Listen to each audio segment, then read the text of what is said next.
Hi, Mr. BJ. Welcome. It appears you are concerned about a topic that recently featured on national news, and that is colorectal cancer. On the news, it stated that colorectal cancer is occurring more among young adults.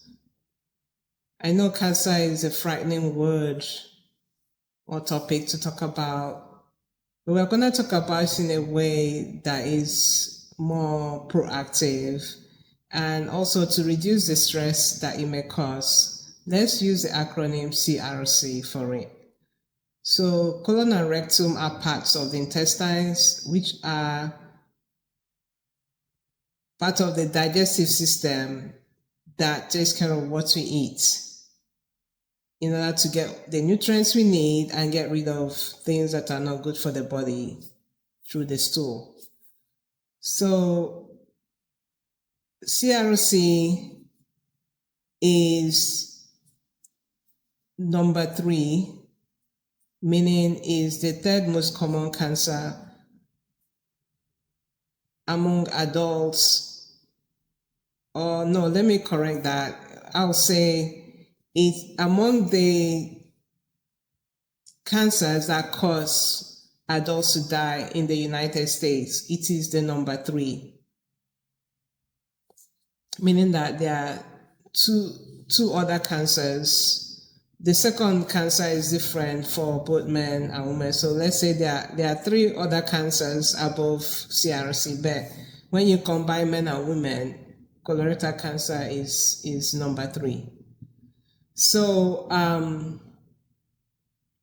however, the good thing is that CRC the occurrence can be reduced significantly by screening. Screening is a name we give to the procedure whereby a test allows us to catch lesions in the colon and rectum that can become CRC before they become CRC. So if we catch these lesions on time, they can be taken out and in that way prevent CRC from occurring.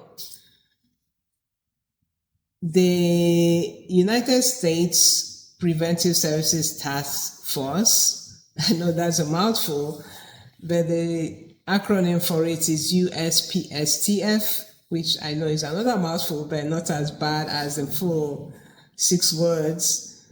So this USPSTF is a body that has been tasked with the job of pulling together research around specific health issues, and then based on the research, offering recommendations that will help reduce adverse health outcomes resulting from these health issues.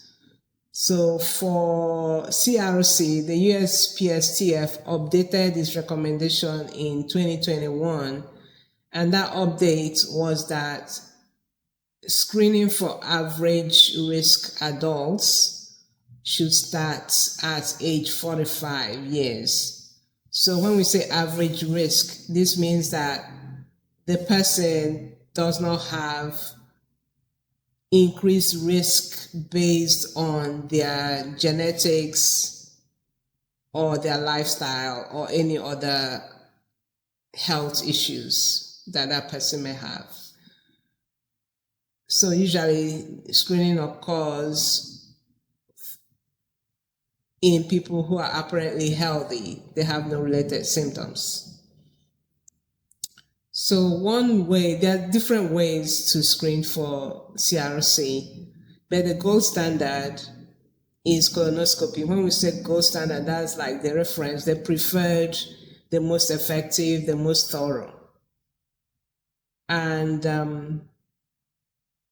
it actually provides direct visualization of the colon and rectum to see if there is anything there that is concerning. And if there is, then it's taken out and subjected to further analysis. However, a lot of people are scared of colonoscopy or dread it because of the preparation that is required before the procedure can be carried out. And this is even for people who have heard of colonoscopy. A lot of people have not heard of it, are not familiar with it, don't know what it is. So we can talk about that a little bit more later.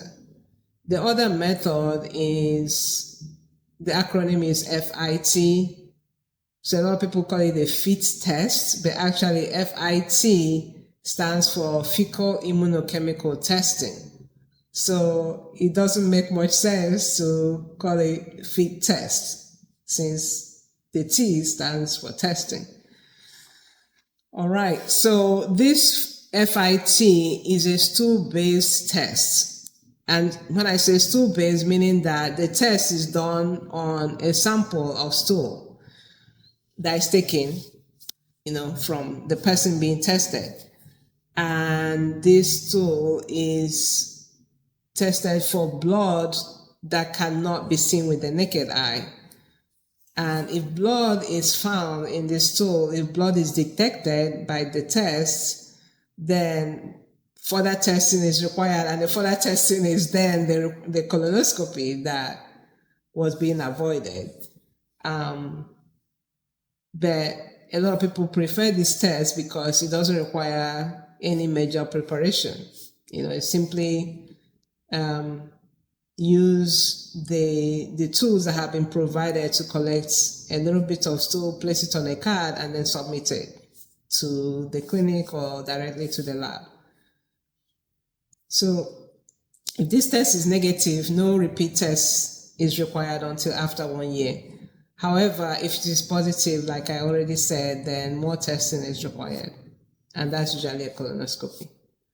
Another way to test for CRC or to screen for CRC is Cologuard. Cologuard is a brand name, meaning it's a company name. But this test is also stool-based, but instead of just looking for blood that cannot be seen with the ordinary eye, it detects DNA that is linked to CRC. So some people consider it more effective, but it's not as effective as colonoscopy.